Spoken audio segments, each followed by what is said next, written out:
Ya Wesa, terima kasih kembali lagi di program Netizen News. Bagi Anda yang baru bergabung, tadi kita sudah membedah begitu mengenai bisnis ginjal yang terbongkar. Kali ini masih seputar kesehatan, topik keduanya yakni mengenai fenomena virus Zika. Ini dia wabah virus Zika. Apa sih virus Zika tersebut?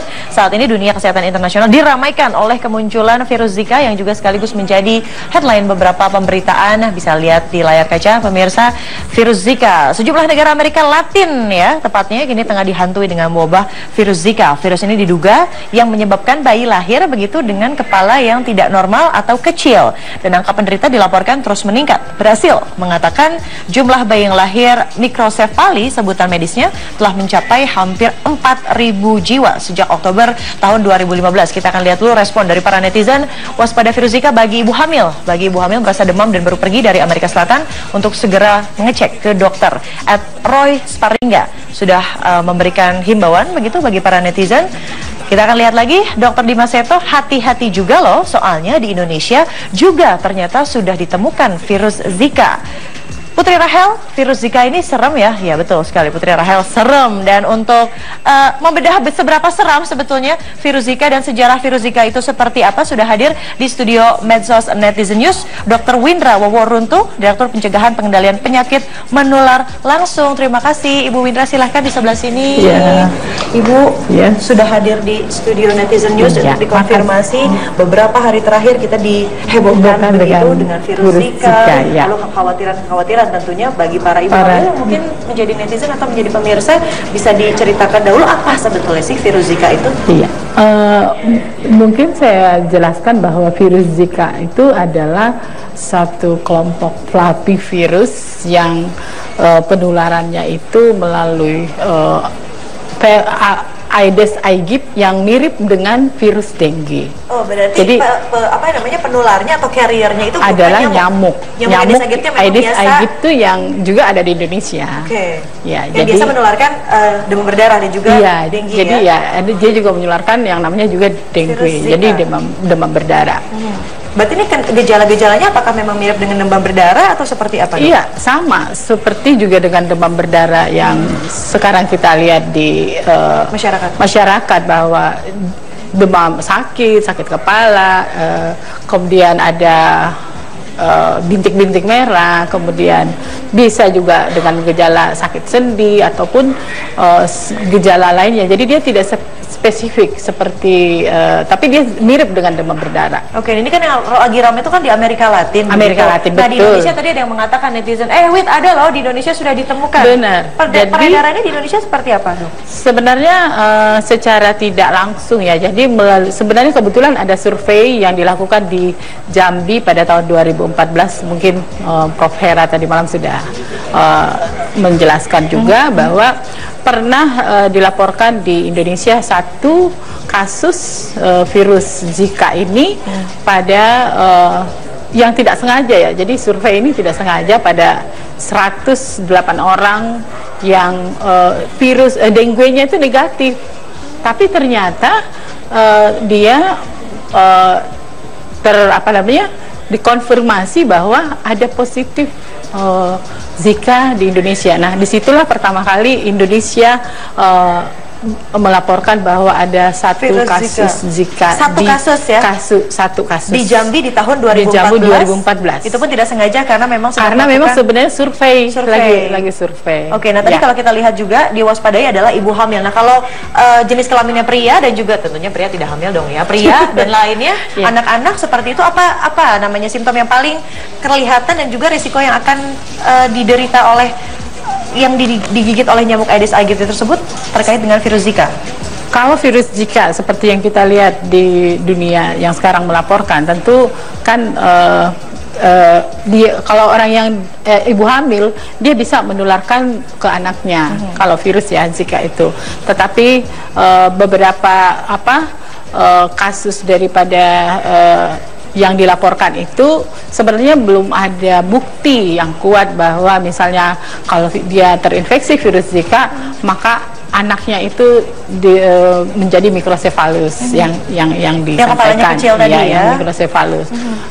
Kemudian ada juga gejala lain seperti Guillain-Barré syndrome. Itu juga jadi seperti gangguan saraf. Jadi memang tidak spesifik. Jadi itu pun juga belum dibuktikan bahwa virus Zika itu menyebabkan itu mikrosefalus ataupun ini. Jadi sementara dalam studi, jadi WHO juga sudah mengatakan bahwa masih dalam penelitian. Nah, dalam penelitian memang masih ya, tapi apakah katakanlah sudah ada sosialisasi dari Kementerian Kesehatan untuk, hei masyarakat waspada, ini ada virus Zika loh di Indonesia, begitu dok? Oke, jadi sebenarnya untuk virus Zika ini kan seperti dengan demam berdarah. Jadi kita pun juga sudah punya lesson learn tentang kalau virus Zika ini. Pembedanya apa nih sama demam berdarah? Kan kalau kita tahu demam berdarah misalnya ada bintik-bintik, lalu ketika melakukan tes ke lab trombositnya turun begitu. Nah, kalau virus Zika apa pembedanya? Kalau virus Zika pasti harus dideteksi bahwa dia terinfeksi dengan virus Zika, tentu harus ada pemeriksaan lab.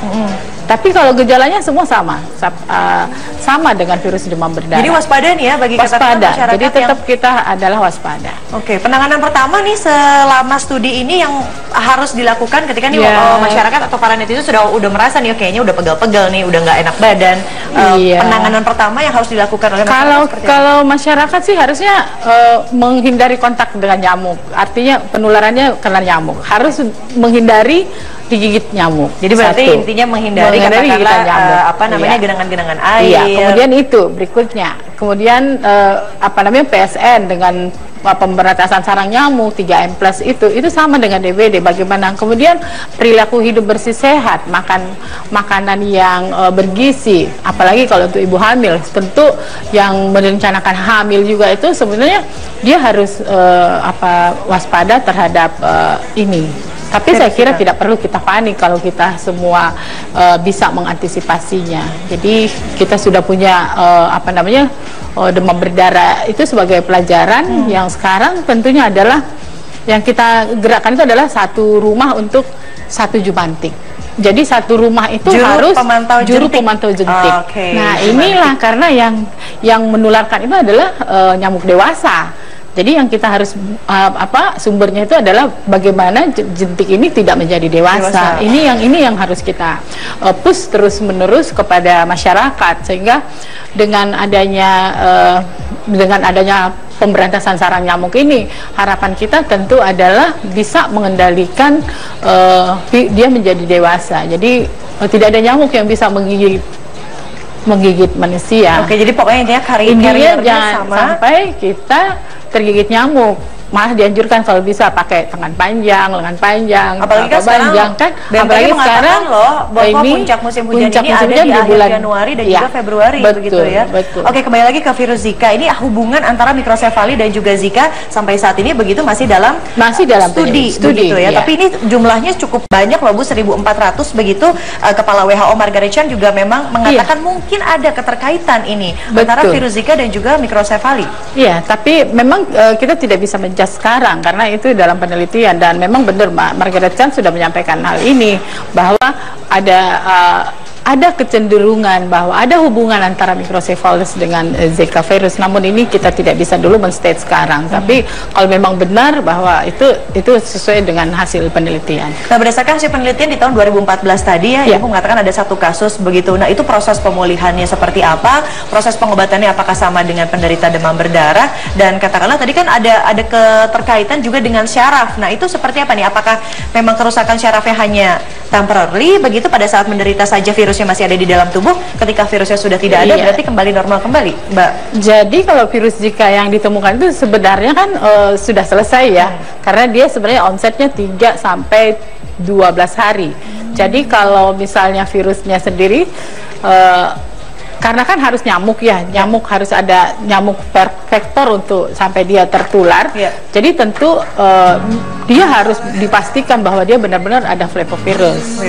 Tapi kalau sampai sekarang ini memang belum ada, kita melaporkan lagi setelah kasus yang di Jambi. Oke, jadi intinya adalah pencegahannya sama dengan demam berdarah. Jangan deh keep in touch sama namanya nyamuk Aedes aegypti begitu dan juga jaga saluran air. Jaga saluran air, got semuanya itu harus dibersihkan. Dan tunjuk satu orang orang di dalam rumah, harus ada satu pemantau jentik. Jadi itu yang memang kita lakukan, yang kita advokasi selalu atau sosialisasi kepada masyarakat adalah bagaimana untuk 3M Plus. Dengan pemberantasan sarang nyamuk. Sekali lagi itu yang paling penting. Jumantik juru pemantau jentik. Jadi satu ya, iya betul ya.